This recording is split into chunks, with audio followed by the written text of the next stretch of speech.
பார்க்க முடிகிறது. ஒயின் ஷாப்புக்கு முன்னாடி அதை முழுமையாக நிறுத்த முடியவில்லை. அந்த கருத்திலே நான் உறுதியாக இருக்கிறேன்.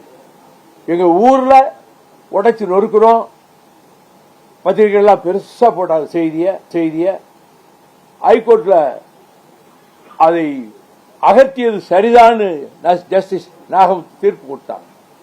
எங்க ஊர் பஞ்சாயத்து தீர்மானத்தை, எங்க ஊர் மக்கள் தீர்மானத்தை ஆதரிச்சு ஜெயலலிதா அரசு சுப்ரீம் கோர்ட்டுக்கு போச்சு. சஞ்சய் கவுல் இங்க சீஃப் ஜஸ்டிஸ் பெஞ்சுக்கு போச்சு. அவர் ஃபைல் எடுத்து பார்த்தாரு. தமிழ்நாடு, திருநெல்வேலி டிஸ்ட்ரிக்ட், கலிங்கப்பட்டி எப்பெல்லாம் பார்த்தாரு. டிஸ்மிஸ்டு பெட்டிஷன் ஒரே வரிதான், டிஸ்மிஸ்டு போட்டாரு.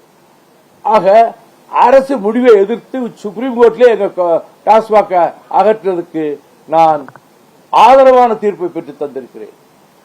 இருந்தாலும் மதுவின் கொடுமையை விட இன்றைக்கு இளைய சமுதாயத்தை, மாணவர் சமுதாயத்தை நாசமாக்கிக் கொண்டிருப்பது இந்த போதைப் பொருள் ட்ரக்ஸ் தான். பஞ்சாப் ஒரு காலத்தில் வேளாண்மைக்கு இந்தியாவுக்கே தலைநகரமாகவும், ஸ்போர்ட்ஸா எல்லா பஞ்சாப் வீரர்கள் விளையாட்டாகவும், எல்லையில் பாகிஸ்தானோடு யுத்தமா, வீட்டுக்கு ஒரு வாலிபன் பஞ்சாபில் இருந்து போர்க்களத்துக்கு போவதுமாக இருந்த பெருமைக்குரிய பஞ்சாப் மாநிலம் இன்று முழுக்க முழுக்க இந்த போதைப் பொருளாலே, இந்த ட்ரக்ஸாலே நாசமாகிவிட்டது. கல்லூரிகளிலே, பள்ளிகளிலே போதைப் பொருள் சர்வசாதாரணமாக நடமாடுகிறது. அதில் கோடிக்கணக்கிலே வருமானம் யாருக்கோ போய் சேர்கிறது. பெண்கள் போதைப் பொருள் அருந்துகிறார்கள். ஒரு ஸ்டாம்ப் சைஸ் தாள்ல போதைப் பொருளை தடை வச்சுக்கிட்டா அதை அப்படி ஒரு ஓரம் வச்சு மூக்க வச்சு உறிஞ்சிட்டா போதும். அது படத்திலே காட்டுறான். வாடை அடிக்காது. போதைப் பொருள் சாப்பிட்டா கண்டுபிடிக்க முடியாது. அவன் நடவடிக்கைகள் தான் தெரியும். பெண்கள், நான் வருத்தப்பட்டு சொல்றேன், காரைக்கால் அம்மையாரும் கண்ணகியும் உலவிய பத்தினி தெய்வத்தை தந்த இந்த தமிழ்நாட்டிலே பெண்கள்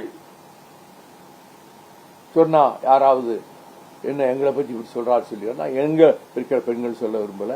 இளம் பெண்கள் கல்லூரிகளுக்குள்ளேயே போதைப் பொருள் ஒழிந்துவிட்டது. மேல்நிலை பள்ளிகளிலே, அரசு பள்ளிகளிலே போதைப் பொருள் வந்துவிட்டது. பக்கத்து கடையிலிருந்து தான் விற்கிறான். இதை எப்படி தடுக்கிறது? தடுக்க முடியும். இஸ்லாமிய நாடுகளை போதைப் பொருள் அருந்த முடியுமா? வச்சிருந்தான்னு தெரிஞ்சா ஆயுள் தண்டனை, பயன்படுத்துறான்னு தெரிஞ்சா நடு ரோட்ல நிறுத்தி வச்சு கல்லாலே அடிச்சு கொள்றாங்க. நான் அப்படிப்பட்ட கொடூரமான தண்டனையை நிறைவேற்ற சொல்லவில்லை.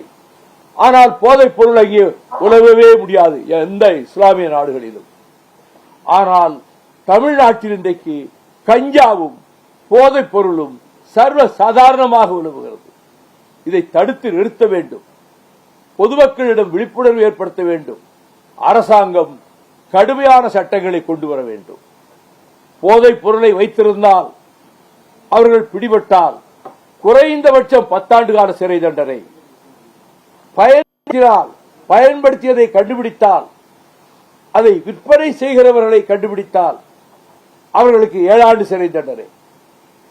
இதுல மாமூல் வாங்கிக் கொண்டு ஒரு கூட்டம் அனுமதித்துக் கொண்டிருக்கிறது. அவற்றை இரும்பு கரம் கொண்டு ஒடுக்கி இந்த போதைப் பொருளும் கஞ்சாவும் இல்லாத மாநிலமாக தமிழ்நாட்டை சீர்திருத்த வேண்டிய பொறுப்பும் கடமையும் தமிழ்நாடு சர்க்காருக்கு இருக்கிறது என்பதை நான் வலியுறுத்துகிறேன். என்னுடைய பயணத்தில் இதனால் விளைகின்ற கொடிய விளைவுகளை பற்றி மக்களிடம் சொல்வேன். பிள்ளைகள் என்ன படிக்கிறாங்கன்னே பெற்றோர்களுக்கு தெரியாது. அந்த பெற்றோர்களுக்கு சொல்வேன். இளைஞர்களையும் மாணவர்களையும் நல்வழிப்படுத்துவதற்காக நான் இந்த பிரச்சாரத்தை மேற்கொள்கிற போது நிச்சயமாக பலன் அளிக்கும். பலன் கிடைக்கிறதா இல்லையா என்று பார்த்து காரியம் செய்யாதே. கர்மத்தை செய், விளைவு எதுவாக இருக்கட்டும் என்று கீதை உபதேசம் கூட அப்படித்தான் சொல்லுகிறது. நம் கடம் பிறந்த பொன்னாடாகிய தமிழ்நாட்டுக்கு செய்ய வேண்டிய கடமையை செய்வோம் என்று கிட்டத்தட்ட 6 மாத காலமாக நான் யோசித்து இந்த போதைப் பொருளை எதிர்த்து மக்களிடம் செல்ல வேண்டுமே என்று கருதிய போது நான் திட்டமிட்ட வேளையிலே கொரோனா ஒருமுறை என்னை பாதித்தது. நான் அந்த திட்டத்தை நிறைவேற்ற முடியவில்லை. அதன் பிறகு மீண்டும் ஒரு 2 மாத காலத்துக்கு முன்பு எனக்கு உடல்நலம் கெட்டு அப்பல்லோ மருத்துவமனையிலே அனுமதிக்கப்பட்டிருந்தேன். டாக்டர்கிட்ட கேட்டா வேண்டான்னு சொல்லுவாங்க. யார்ட்டையும் நான் சொல்லல. நம் கடமையை செய்யணும். இந்த போதைப் பொருள் கஞ்சா ரெண்டையும் எதிர்த்து மக்களிடம் ஒரு விழிப்புணர்வு ஏற்படுத்த வேண்டும் என்ற எண்ணத்தில் நான் தொடங்கியது மிகப்பெரிய வரவேற்புக்கு ஆளாகி இருக்கிறது. எப்படி சொல்றேன்னா, நான் செலக்ஷனுக்கு எல்லா சென்டருக்கும் நானே தான் செலக்ட் பண்ணேன். 300 பேரை தான் செலக்ட் பண்ணணும், வைகோ அண்ட் 300 அப்படின்னு மைண்ட் ஒரு திட்டம் வச்சிருந்தேன். அது 300ங்கிறது என் மனசுல சின்ன வயதிலே பதிந்தது, அது தெர்மாப்பிளை யுத்தத்தினால. ஆனால் கல்லூரி மாணவர்கள் நிறைய வந்து சேர்ந்தாங்க. பரீட்சை எழுதணுமே, லீவ் எடுக்க மாட்டாங்களே, நீங்க எப்படி தம்பி வர்றீங்கன்னு கேட்டா, எங்களுக்கு செமஸ்டர் லீவ் இருக்கு, எங்க அப்பா அம்மாவே போக சொல்றாங்க. ஒவ்வொரு பையன்கிட்ட 2 நிமிஷம் 3 நிமிஷம் செலவழிச்சிருக்கேன். அவங்களோட சமமா உட்கார்ந்து ஃப்ரீயா பேசி, நிறைய ஆச்சரியம். இன்ஜினியரிங் ஸ்டூடெண்ட்ஸ் நிறைய வந்து சேர்ந்திருக்காங்க, மெடிக்கல் காலேஜ் ஸ்டூடெண்ட்ஸ் நிறைய வந்து சேர்ந்திருக்காங்க. தம்பி 3வது நாள்லயே காலில் புண்ணு வரும், கொப்பளம் வரும், நீங்க போயிடக்கூடாது, எதுவாக இருந்தாலும் நாங்கள் உறுதியாக வருவோம்னு சொல்லி நாங்கள் 7 மண்டலங்களிலே தேர்வு செய்து 1000 பேரை நாங்கள் தேர்வு செய்திருக்கிறோம். இந்த 1000 பேருக்கு 2 யூனிஃபார்ம் கொடுக்கணும். தொண்டர் அணியை சேர்ந்தவர்களுக்கு கருப்பு பேண்ட், மேல கருப்பு சட்டை, டி ஷர்ட். மாணவர் அணியை சேர்ந்தவங்களுக்கு கருப்பு பேண்ட், நீல வண்ணத்தில் டி ஷர்ட். இளைஞர் அணியை சேர்ந்தவங்களுக்கு கருப்பு பேண்ட், வெள்ளை நிறத்தில் டி ஷர்ட். இந்த 1000 பேருக்கு அது ஆயத்த வேலைகள் நடந்து கொண்டிருக்கின்றன. தையல்காரர்களிடம் துணி கொடுத்து தைத்துக் கொண்டிருக்கிறார்கள். டி ஷர்ட் திருப்பூரில் தயாராகி கொண்டிருக்கிறது.